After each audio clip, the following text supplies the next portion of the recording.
Hello and welcome to Wellbeing Thursday. Today we will talk about letting go. Why is it so important to let go of the past and how to do it? Even more important, right? Because it seems to be hard. My name is Katarzyna Richter. I'm Wellbeing Strategist. I'm Psychologist and yoga practitioner, and I help decision makers and action takers create more balance, more radiance, and more well-being in their life, basically creating the higher, better quality of their life, primarily by using positive psychology tools from my own practice as psychologist and also yoga teacher, yoga practitioner from all other sciences that I came across.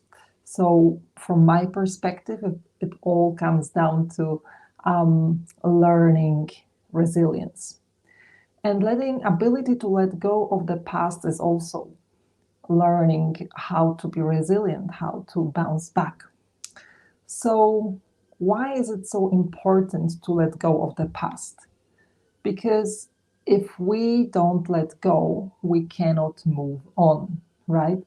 And usually it's easier said than done. And a lot of people struggle with, like, okay, how to do it? How do I actually do it? So let's take an example of losing the job. A lot of people have lost their jobs, especially during pandemics or, throughout, your life course. We just go through different phases. Sometimes we can even create, we can sabotage it, to lose the job, or sometimes it happens. The industries are down, like the hospitality industry, for example, and it's not even our fault. There is just so many other circumstances. So we are losing the job, and it's very, very hard to let go, especially when your sense of identity is attached to that job or to that job role. So if you are, let's say, a manager of a hotel, and then suddenly, you're being told from one day to the other that, you don't have a job. So if your sense of identity, if this hotel manager job was like, everything to you, you spent like, all your energy, all your, focus went into that job. You sacrificed your friends, your family, maybe having your own child or your relationship, just everything went there. So you didn't build up all other pillars in your life, and you just lose it. So what happens? You're pretty much screwed. You feel terrible. You feel like that's it, that's over, because you don't have other sources of support, and you don't have other parts of your identity, because it was only one pillar. That pillar is down, and that's it. Okay. So lesson number one that will help you to let go of the past is to focus on other pillars. Okay, so look into the, okay, even if you lose the job, you still look into it like, okay, what else is happening in my life? If you had a hobby, maybe this is the time that your hobby will push you, will give you motivation, will give you good positive energy to go through that phase, because it's a phase, which means there's something more, there's something else will happen, right? So who else will struggle with the situation of letting go of the past? People that are afraid of change. Why people are afraid of change? Because people differ when it comes to the level of uncertainty tolerance, right? Tolerating being okay with, like, unknown. People differ. Some people will be okay with it. They will say, like, okay, I lost the job. Next, what's happening now? Okay, let's jump into the next thing. But other people will be, less okay with it. They will need more time to go through all the phases, saying like, okay, and now I need to reflect, what will happen now? I need to look after this, and it's okay. People differ. Yeah, that's the whole beauty. So uncertainty tolerance. What else? What overall helps us to let go of the past is like, changing perspective. So looking at the whole situation from a much wider angle. And how do we do that? Imagine yourself when you're, let's say, looking into the situation. Today, I'm looking for the job. I don't have a job. It's the end of the world. Okay. But look at this situation of you now looking for the new job from the perspective of, let's say, next 5 years or next 10 years. Okay. So if it's hard for you to adopt this perspective, just think about it. Where have you been 5 years ago? Where have you been 10 years ago? What were the struggles? What were the obstacles? What were your challenges? And if you think about it, you will look back in the past and will say like, wow, that was nothing. Okay, it seemed difficult, but in the end, I've made it, right? I can bet that, most of the time that will be your reflection. So also looking from the wider perspective, from the wider angle, will allow you to look into what are the new challenges, what are the new opportunities, also ability to reflect, what are the lessons to be learned, okay? And in psychology, when it comes to change, when it comes to grief, there is a process described by Elizabeth Kubler-Ross. And she's describing like 5 stages, right, that we go through when it comes to managing the change. It's basically denial. So first is like, you're saying like, no, it's not possible. I'm sure it's a mistake. I didn't lose the job. It's usually with something that is really, really hard for us in life, changing and irreversible change. So just like, losing someone, somebody dying, somebody passing away. So first stage is just denial. It's like, I cannot imagine this person not being around anymore. Second one is anger. You're just like, so frustrated, so angry, saying like, no, why does it happen to me? It's not fair. The world is horrible, right? So you're just like, then you hate the company. Why did they, fire me? I hate them. They are terrible. I'm gonna, do something very bad. So that's the stage of anger. Okay. After that stage, there is bargaining. So it's like bargaining with a God. You're thinking like, if only I had maybe tried more, if I had been a better manager, if I had been a better daughter, my mother wouldn't have passed away. So we are just coming up with some totally irrational thinking, bargaining. And the sooner we realize that it doesn't make sense, it doesn't work this way, the sooner we will move on to the next stage, which is depression, right? The reality hits us and we're like, fuck, I cannot bargain. I lost a job or somebody passed away. Like, what now? I'm fucked. So you just feel bad, right? And it's normal. It's normal. It's the phase. You have to feel it. You are a human being. You have to express it. You have to experience those emotions, right? So it's depression. So the depression hits you. And after depression, there is the last stage of acceptance, right? So the sooner you will go through all the stages, you will reach acceptance. And you will see that, okay, the only way from here is to accept this, whatever happened. The past is past and I cannot change it. I can only accept it. And I can change my future, right? So I can create my future. So what can I do now? And then you move into action, right?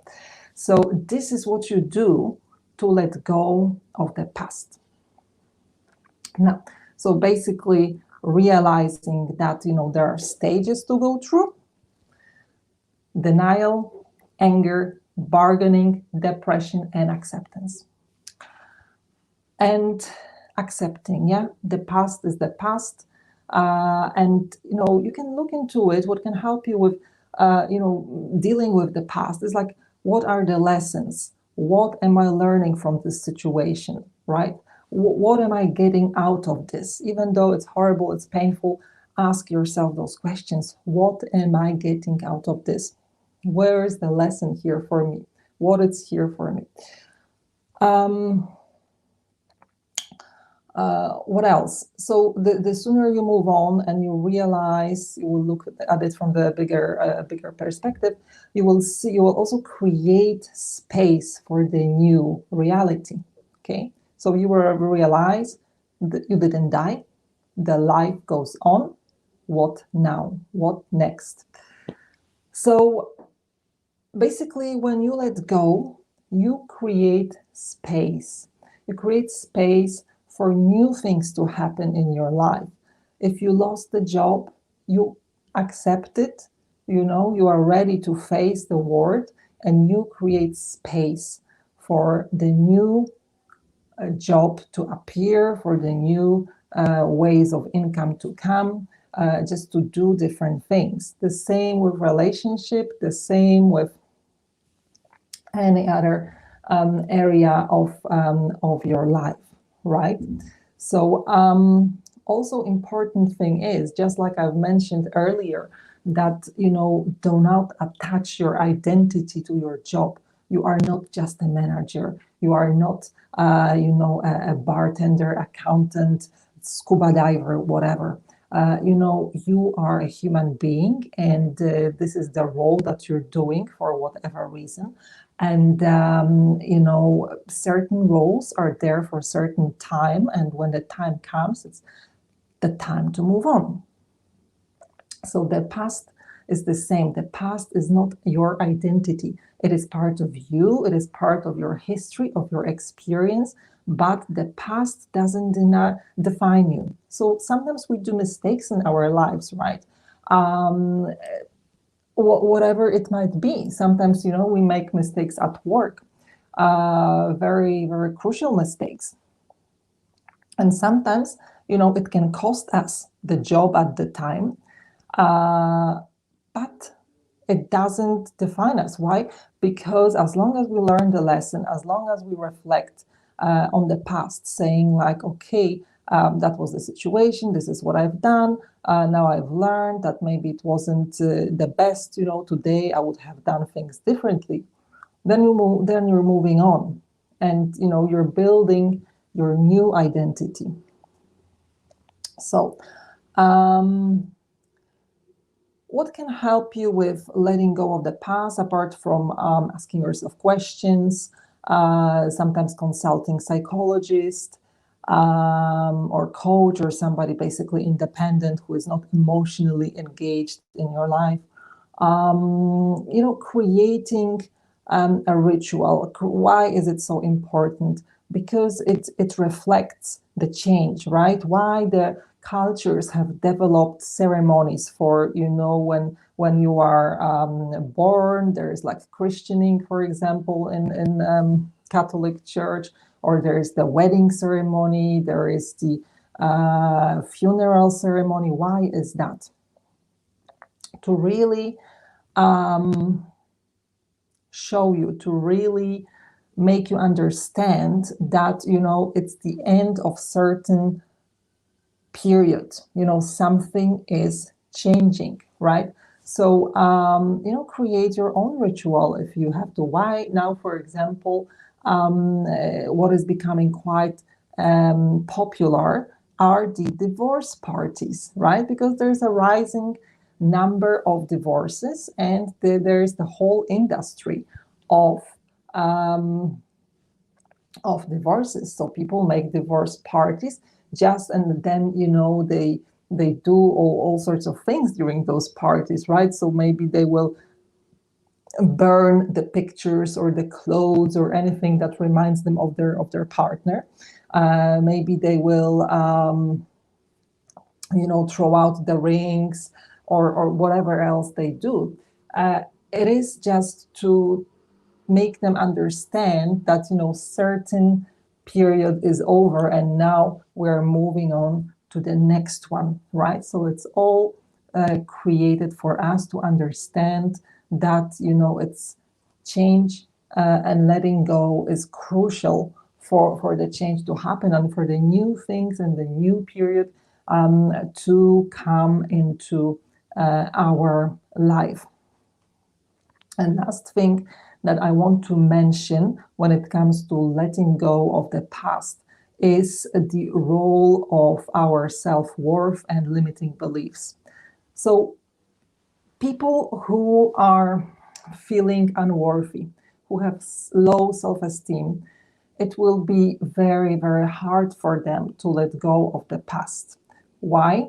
Because they will be blaming themselves and they will be feeling guilty for wanting to move on. Also, they will be feeling not ready. So, for example, if somebody is thinking, they lost the job and they are thinking that, okay, I am not good enough, I am too old, I am too ugly, I don't deserve to get a job. There is there's a pandemic and there's so many people lost the job and everybody is better than me. And why me? Why should I get the job? If I am so ugly, so unworthy, so useless, I will never get a job because, everyone else is better than me, so they will get the job, not me, right? So if you are thinking like this, you are really sabotaging your chances because objectively, this is not true. This is just not true. This is the reality you are creating yourself in your head. And funnily enough, if you think this way, you think okay, everybody can see it. Everybody can see that, that I'm ugly, incompetent, and I don't deserve to get the job. So how can I get the job? Very often when it comes to limiting beliefs and looking for the job, the common one is you need to have connections to get the job. So, if I'm not getting the job, it means that, I don't have connections, so I will not get a job, right? It's objectively, it's not true. However, people with low self-esteem will be creating this type of stories. Okay, so that's why it's very, very, very super important to just before you even start, let's say you're looking for the job, start the process, start sending CVs. The important thing is to acknowledge the whole emotional part of things that you're experiencing, of the whole process that you're going through. So really looking after your emotions first, and later on, after you arrived, after you really came to peace, after you got to this acceptance phase, only then go and look out for the job, for the new opportunities. What is happening typically when people lose the job? And I've seen it last year in the aviation sector, where so many airlines were letting go of people. And I have actually launched a program to help people go through that process.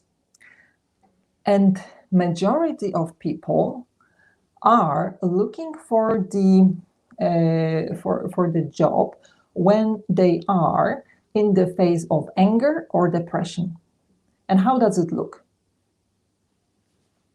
People just send hundreds and hundreds CVs or 10, 20, I don't know, per day. And they're just like applying everywhere. And then they're so angry. They're like, nobody responds to me. I don't get any invites. You see, I told you that, I'm useless. I told you that, I don't have connections, so I'm not going to get a job. And when you are even trying to put any rational arguments, saying like, you have to maybe do more research, maybe you need to find like, specific jobs, maybe you need to assess your skills to really see what are your unique skills that you're very good at, and then find a company that, it will be super useful for. No, they are just not accepting that because, they are in the stage of either depression or anger. And, or they come to the interview. This is the best part. They come to the interview and they're so angry that they lost the job. They talk badly about their ex-employer. They say like, no, my boss was terrible and the whole company was horrific, and they didn't treat me fairly, and look what they did to me. I'm here now, I need to look for the job. I mean, think about it. Who would employ a person with this attitude? It's basically impossible, right? So basically go through all the phases of the letting go of the past until you reach acceptance. And to reach acceptance, work on your limiting beliefs, work on the voices in your head, work on the things that, what can you offer, what do you think about yourself, and then open up to the opportunities. Okay.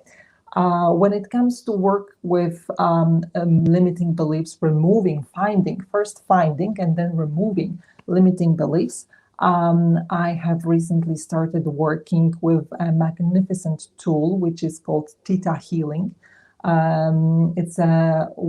It's based on working with your subconscious mind, because a lot of those beliefs are basically deeply, deeply rooted in our subconscious mind. So only when you access it, then you can find it and remove it.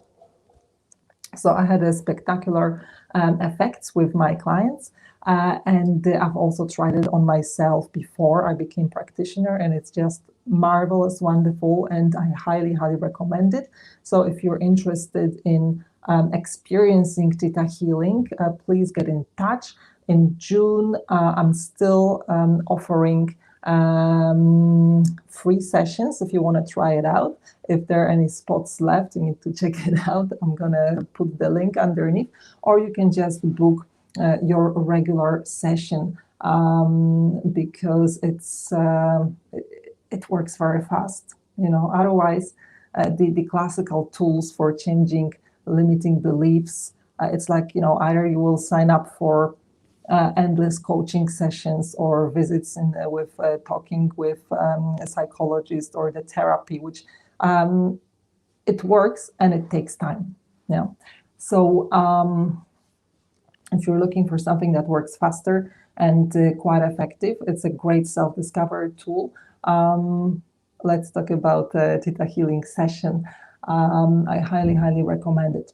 I hope you're well. Stay well. Have a gorgeous rest of the day, and I'll see you next week.